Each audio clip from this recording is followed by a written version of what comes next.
남북한 동포 여러분, 해외 교포 여러분, 그리고 해외 남북한 근로자 여러분, 안녕하십니까?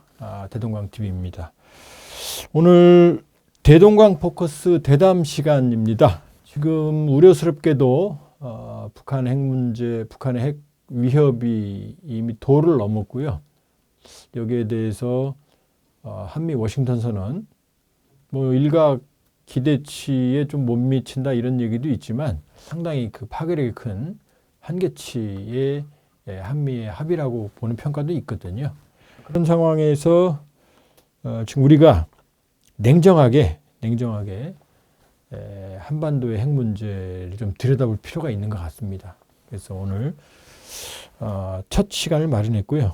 세 차례에 걸쳐서 한반도 핵 문제를 심층적으로 좀 대동강 포커스 시간에 짚어보려고 합니다. 오늘 아주 귀한 손님을 모셨는데요. 이제 화면에 나오실 텐데 한반도 핵 문제를 특히 이제 기술적 차원에서 편향됨 없이 차분하게 해석을 해주시는 분이죠. 우리 이충근 박사님 모셨습니다. 고맙습니다. 예. 이충근 박사님은 과학기술정책연구소 명예연구위원이시고요. 그 이전에 여러분도 잘 아시겠지만 오랫동안 북한의 핵 문제의 기술적인 측면을 많이 우리에게 해설해 주셨고요. 특히 이제 중국에서 오랜 시간을 보내셨기 때문에 사회주의 핵개발 과정과 북한과의 유사성에 대해서는 아마 제가 알기로는 대한민국에서 가장 해박하신 분이 아닌가 싶습니다. 일단 우리가 세 가지 주제를 다룰 건데요. 먼저 오늘은 북한 핵 문제가, 북한의 핵 능력이 과연 어디까지 왔느냐, 그 실체를 한번 오늘 다뤄볼 거고요. 그 다음에는 요즘 이제 핫 이슈죠. 한국의 자체 핵무장. 이거 가능한가 기술적 수준으로. 윤 대통령께서는 뭐 1년 내에 가능하다고까지 말씀하셨고. 그리고 세 번째 주제로는 동북아의 핵 레이스, 뉴클리어 레이스, 핵 경쟁. 이거 우려되는 상황 아닌가. 이렇게 주제를 나눠서 말씀드릴 거고요. 자, 오늘 먼저 우리 이충근 박사님께 북한의 핵 능력의 실체를 좀 여쭤볼 거고요. 북한의 핵무기 능력 수준 어디까지 왔는지 어떻게 생각하세요? 예. 보통 이제 핵무기 개발 단계를 원자탄을 먼저 개발을 하고, 그다음에 2단계로 이제 수소탄을 개발을 하고, 3단계로 이제 그보다 작은 소형 전술핵을 개발하는 단계로 가거든요. 북한이 3번에 걸쳐서 뭐 탄두 비슷한 걸 공개를 했어요. 첫 번째로 이제 원자탄 모형을 하나 공개를 했고요. 동그란 거. 같은 거예요. 그다음에 이제 땅콩 모양처럼 이렇게 생긴 양쪽에 두 개 이렇게 동그란 거예요. 수탄 모형을 하나 공개를 했고, 그다음에 최근에 이제 화산 31이라고 탄두로 만들어져 있죠. 그건 기폭장치가 아니라 탄두 형상인데 3번에 걸쳐서 공개를 했는데 이것이 발전 단계하고 이렇게 맞죠. 원자탄, 수소탄, 그다음에 소형 전술핵. 또 동그란 거는 원자탄. 원자탄. 땅콩 모양은 수소탄. 세 번째는 소형 핵탄두.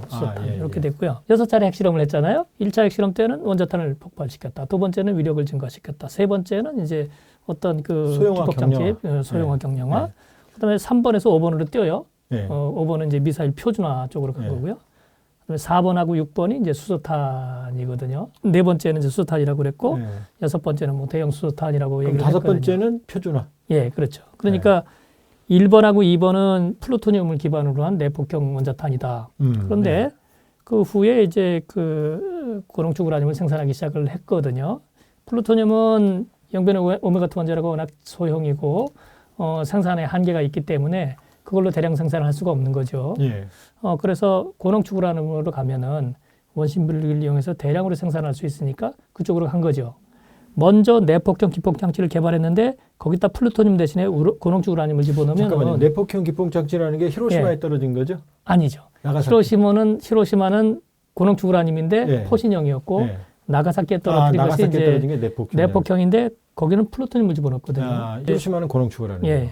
그 설계가 소련에 유출이 돼가지고 소련이 처음에는 내폭형의 플루토늄을 썼는데 소련의 장점이 플루토늄보다는 고농축 우라늄이거든요. 그러니까 고농축 우라늄이 히로시마는 포신형을 썼지만 내폭형에다 집어넣으면 핵물질 이용률이 높아져요. 더 효과적이죠. 그래서 이제 그 사회주의 나라들이 보통 보면은 내폭형 기폭장치에다가 고농축 우라늄을 집어넣는 방법으로 많이 하고 있거든요. 64년에 중국이 최초 핵실험했을 때 그런 방법을 썼어요. 그러니까 북한도 이것을 염두에 뒀을 거라고 생각을 해요. 다만 이제 그때까지만 해도 고농축 우라늄을 생산하지 못했기 때문에 처음에는 내폭형 기폭 장치를 개발하면서 플루토늄으로 가다가 한 세 번째 정도에서는 이제 거기다가 고농축 우라늄을 집어넣은 표준형 원자탄을 개발하지 않았을까 이렇게 생각하고요. 그걸 소형화해서 미사일에 탑재하는 것이 다섯 번째. 그다음에 이제 그걸 기반으로 1단으로 해가지고 소형 수소탄, 그다음에 이제 대형 수소탄을 만든 것이 4번하고 6번 이렇게 생각합니다. 참 복잡하네요. 네. 그러니까 지금 선진국들 예. 그 P5 예. 미국, 러시아, 중국, 프랑스, 영국 예. 우리가 알고 있는 원자폭탄은 안 쓰죠? 다 수소폭탄이죠? 요즘에는 예.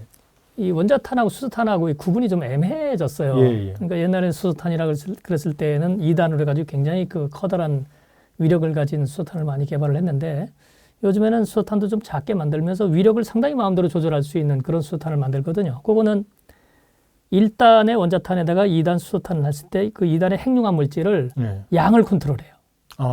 그래서 뭐 업계에도 쓰고 좀 약간 집어넣고 많이 집어넣고 그래서 위력을 조절하다 보니까 이제는 뭐 그런 구분이 이렇게 많지는 않아요. 그래서 대형 그 수소탄을 많이 배치하고 그다음에 이제 실전 배치해서 좀 다량으로 생산하는 거는 좀 적게 배치를 하고 그러니까 대형 수소탄은 적게 만들고 그다음에 이제 위력을 조절할 수 있는 수소탄은 좀 많이 만들고 이런 식으로 하죠.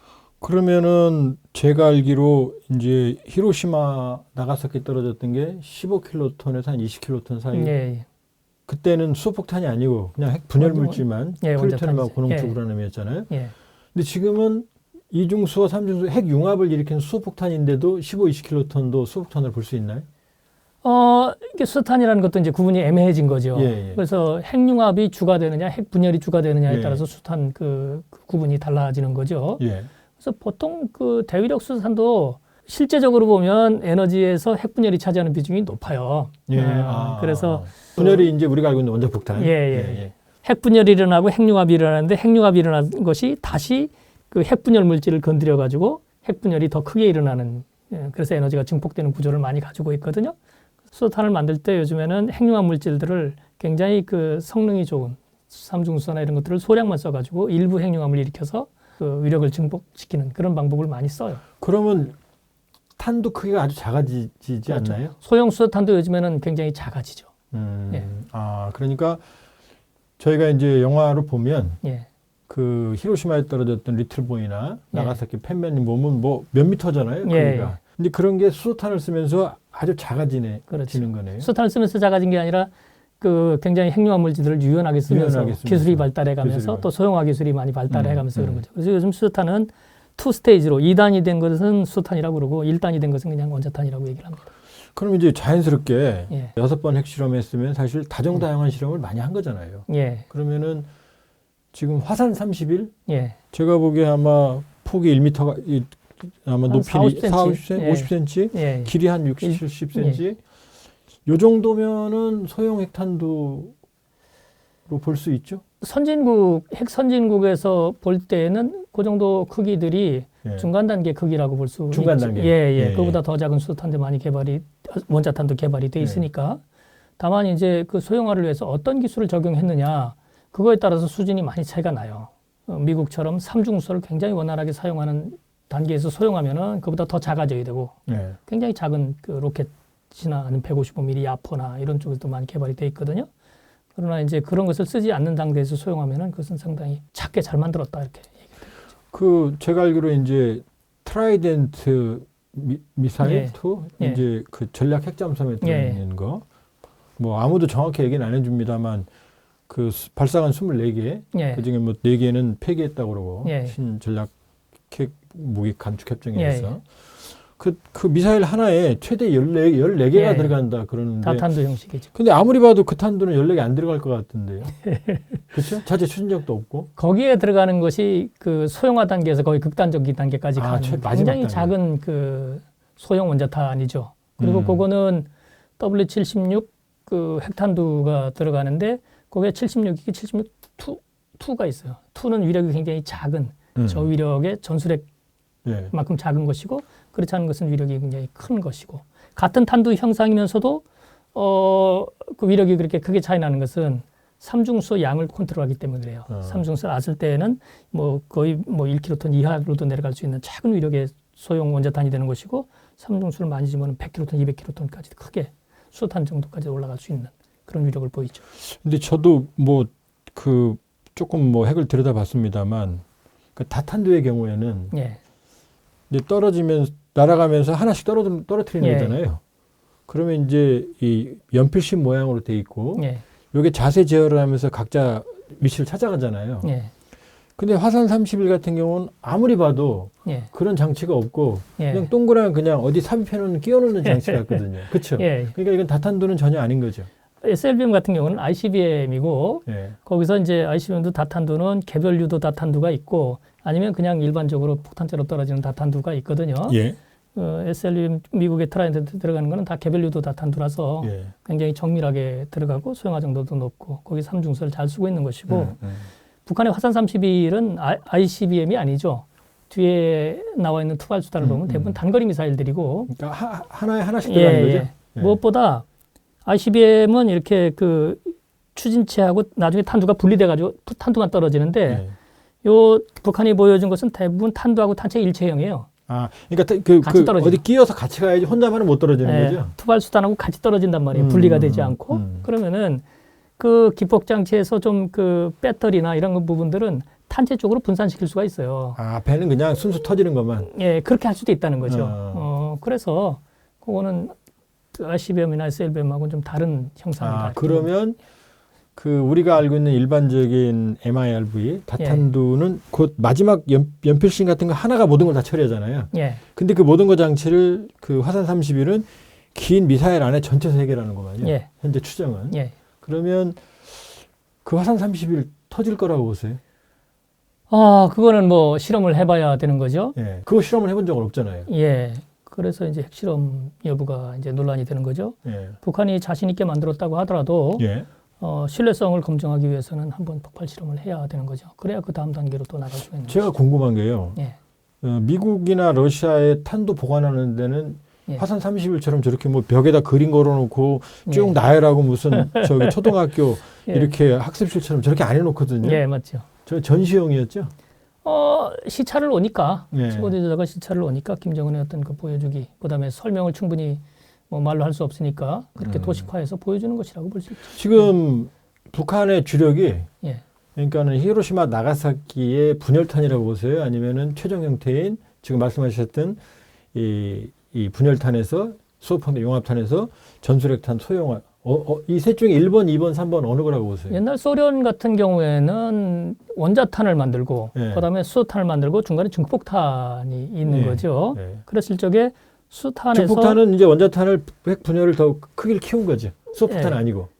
원자탄 안에다가 핵융합 물질을 일부 집어넣어 가지고 예. 위력을 키운 거예요. 네, 수소폭탄은 아니고. 수소폭탄의 중간 형식이죠. 예, 예. 그래서 보통 얘기할 때 원자탄은 동그란 형태, 수소탄은 두 개 땅콩, 예. 그러면 중폭탄은 동그란데 그 안에 좀 두꺼운 동그란 거. 안에 층이 하나 들어가서 핵융합 물질이 들어가. 외형은 차이 안 나고요. 그렇죠. 약간 예. 커지죠. 예, 예, 예. 그렇게 돼 있는데 소련 같은 경우에는 대형 수소탄은 그 대위력 그래서 가격이 굉장히 높고 사용이 제한되니까 그건 좀 적게 만들어서 배치를 하고 ICBM이나 이런 쪽에 그다음에 원자탄하고 그다음에 증폭탄을 많이 생산해서 대량으로 생산했어요. 그래서 배치를 했죠. 그걸 굉장히 원활하게 이용을 하거든요. 미국 같은 나라도 요즘에 마찬가지예요. 그런 식으로 가거든요. 예. 북한을 보면 대위력 수소탄은 적게 생산할 것이다. 사용할 것도 마땅치가 않아요. 예. 투발 수단도 마땅치가 않고 예. 그 대신에 이제 소형 전술핵 같은 것을 굉장히 많이 사용할 것이다. 그러면은 2016년에 공개했던 동그란 원자탄하고 화산 31처럼 작게 만든 거하고 보면은 핵물질 이용률이나 어떤 투발 수단의 유용성이나 활용성, 그다음에 유연성 같은 것을 보면 화산 31 쪽이 더 좋거든요. 예. 소형화되면은 그러니까 이쪽으로 가는 거죠. 예. 예. 점차 이쪽에서 이쪽으로 갈 거라고 생각합니다. 예. 다만 이게 신뢰성의 검증이 아직까지 확실히 안 됐기 때문에 예. 신뢰성만 입증이 되면 대량 생산 쪽으로 갈 수가 있는 거죠. 그날 화산 31 공개했을 때 보면 탄두가 똑같은 거잖아요. 예. 그럼 각종 지금 뭐 그 화살 15형, 뭐 예. 화살 1, 2형, 2형, 예. 뭐 헤일 뭐 1, 예. 2형, 뭐 이렇게 K24, 24, 25 예. 그만큼 다 표준화했다고 보세요? 근데 다 그 들어갈 정도로? 표준화라는 것이 좀 애매하기는 해요. 예. 그 북한의 표준화는 그 화산 31 같은 경우에 뒤에 8가지를 보여줬는데 8가지가 굉장히 그 다양해요. 탄도미사일이 있고 그러니까요. 순항미사일이 순항미사일 있고 있고, 어뢰가 있고, 있고 예. 대구경 방사포가 예. 있고 또 미니 SLBM이라는 것이 예, 예, 있거든요. 그렇게 다양화되기가 힘들어요. 미국 같은 나라도 그럼 돈이 많이 들잖아요. 다양화되면. 돈뿐만 아니라 기술적인 문제도 있거든요. 아, 예, 예를 예. 들어서 미국 같은 나라도 탄두를 굉장히 그 요즘엔 축소하는 분위기에 겸용성을 확대해가지고 북한도 그런 식의 표준화를 단순화하는 거죠. 예, 해 나가는 예. 것인데 유지 관리가 쉬우니까. 예, 예. 그러나 미국도 탄도미사일하고 순항미사일은 다른 탄두를 써요. 왜냐? 투발 수단의 성능이 탄두에 영향을 미치죠. 무게도 있고 뭐. 예, 예. 무게 중심이 달라지는 거죠. 예, 예. 그다음에 투발 수단이 날아갈 때 발사할 때 충격이 달라지고 날아갈 때 그 가속도 같은 거, 그다음에 온도, 압력, 그다음에 해일 같은 경우에는 습도 이런 것들이 다 탄두에 영향을 미쳐요. 예. 그러니까 탄두를 어떤 특정 형식에 맞춰 가지고 표준화를 해놓으면 이것을 발사해서 목표 지점까지 옮기기 위해서 투발 수단이 바꿔야 되는 게 있어요. 원래 성능에서. 달라지겠네요. 그래서 기존 그 재래식 탄두하고 색탄두가 들어갔을 적에 표준화된 탄두가 갑자기 끼어들면은 투발 수단의 성능이 바뀌고 성능이 제한이 된단 말이에요. 예, 예. 그래서 이 재래식 탄두용하고 핵투발용하고 달라져야 되는데 상당히 많이 달라지게 돼요. 근데 북한은 다 똑같잖아요. 그거는 이제 실제로 제가 좀 그 과장된 표현을 그 표현을 하자면은 이건 억지 표준화다. 억지 표준화. 다변화될 수밖에 없어요. 그러니까 나중에 조금 더 기술이 진보하고 수량이 많아지고 그러면은 탄도미사일과 순항미사일 이런 용도가 탄두를 좀 분리해가지고 다른 방식으로 갈 거죠. 무엇보다 예. 지금은 탄두 일체형인데 그렇게 되면은 일부를 탄체 쪽으로 분산시킬 수도 있었다. 예. 그러나 탄두 분리형이 돼버리면 탄두 안에 모든 것을 다 집어넣어야 되거든요. 이해했습니다. 그렇게 되면 또 달라질 수가 있는 거죠. 아이고, 뭐 아까운 시간이 벌써 다 가는데요. 그 ICBM 발사, 예. 이 정상각도 발사 한 번도 못 해보고 계속 예. 이러거든요. 예. 저는 못하는 거라고 보는데 안 하고 있습니까? 못 하고 있습니까? 못하는 측면이 크죠. 예. 왜냐하면 그거는 현지에 가가지고 그 측정을 해야 되는데 기술적인 각도에서는 그렇습니다. 멀리 떨어지니까 예. 측정 배가 있어야죠. 측정할 때 대규모 선단이 가야 되죠. 대규모 선단이 예, 왜냐하면 그냥 한 척 가면 안 돼요? 그거 어떻게 가겠습니까? 먼 거리에 반응하면 보급선도 있어야 되고, 그러네. 그다음에 측정하려면 레이더 설비를 갖춘 것이 가야 되고, 측정 배도 한 대 예. 가면 안 되는구만요. 그렇죠. 중국 같은 경우에 80년대 할 때 6척이 갔어요. 어이구. 예, 대량 선단. 몰랐네요. 6척. 그 당시에는 텔레메트리를 안 하고 예. 떨어질 적에 그 안에 측정 장치를 단 탄체가 그 분리가 돼가지고 투사를 해서 텔레멘트리는 미사일에서 신호를 발신해서 추적할 수 있는 거죠? 그때는 없었고 그게? 그때는 그것보다는 측정 장치를 갖다가 투사를 해가지고 낙하산으로 떨어진 걸 헬리콥터 가지고 회수했거든요. 회수까지 해야 돼. 그럼 그 안에서 데이터 빼내야 되네. 그렇죠. 예. 이 측정선에 헬리콥터까지 또 있어야 되는 문제가 있었거든요. 아무리 텔레메트리를 하더라도 텔레메트리를 하기 위한 측정 설비들을 갖춘 배가 가야 되거든요. 텔레메트리는 그 수신 거리가 얼마나 돼요? 그거는 그 장비의 성능에 따라 달라져요. 수천 킬로미터는 안 되죠? 안 되죠. 그리고 지구 공률 때문에 이쪽에서 여기까지 측정거리가 안 나와요. 저 직선으로 전파가 가면 못 잡으니까. 그것이 기술적인 문제가 커요. 그게 이제 그 문제가 있고 기술적으로요. 재진입 같은 경우. 재진입 같은 경우를 보려면 그렇게 봐야 되는 거죠. 재진입 기술이 없는 거죠? 지금은 고각 발사를 했는데 고각 발사에서 어느 정도 능력을 보여준 거죠. 근데 이제 정상적인 게 사실은 정상적으로 발사를 하면은 위로 떨어지면은 실제로 발열이 되는 그 고도가 한 1, 2km 그 아래 최종 단계에서 가장 크게 발열이 되거든요. 네. 이렇게 비스듬하게 발사하면 그 통과하는 길이가 길어지고 발열이 더 커지는 거예요. 그 오랫동안 견뎌야 돼요. 그리고 이제 각도가 이렇게 되니까 이 열을 받는 면적이 그 분야가 달라져요. 그렇죠. 이거는 똑같이 되지만 이렇게 되면 이제 여기만 뜨거워지는 거죠. 그래서 또 압력이나 어떤 이런 것도 좀 달라지고 그러죠. 예, ICBM 각도 정상 발사는 못하는 거다. 그게 더 큰 쪽이고. 아이고, 벌써 약속한 시간이 다 돼가는데요. 자, 마지막으로 이거 여쭤볼게요. 지금 미국, 러시아, 중국, 영국, 프랑스, 그 다음에 인도, 파키스탄, 이스라엘, 그리고 이제 북한이 지금 끼는 거거든요. 여기서 북한이 어디 정도 수준 따라갔다고 보시면 되나요? 사실 기술 원천이나 이런 것을 보면은 사회주의 방식이기 때문에 러시아, 중국, 파키스탄 이런 형식이라고 보고 어느 정도 그 공업력이라는 것을 볼 때 파키스탄은 넘어설 수도 있지 않을까 생각을 해요. 파키스탄은 수소폭탄 실험은 안 한 거죠? 안 했죠. 다만 그다음에 장거리 미사일도 없고. 그러니까 파키스탄은 넘어섰다. 넘어섰다고 볼 수도 있죠. 다만 이제 그 뭐 경험이라 할지 실제 작전 운영 면에서 이런 것은 아직까지 좀 많이 부족하다. 예, 이거 더 여쭤봐야 되는데 다음 시간에 우리가 또 예. 그 한국의 자체 무장 시간이 있으니까요. 오늘 저도 좀 어려웠습니다. 그 오디언스들이 어디까지 이해하실지 모르겠네요. 예, 예. 자, 고맙습니다. 저 다음 시간 또 뵙겠습니다. 예, 감사합니다.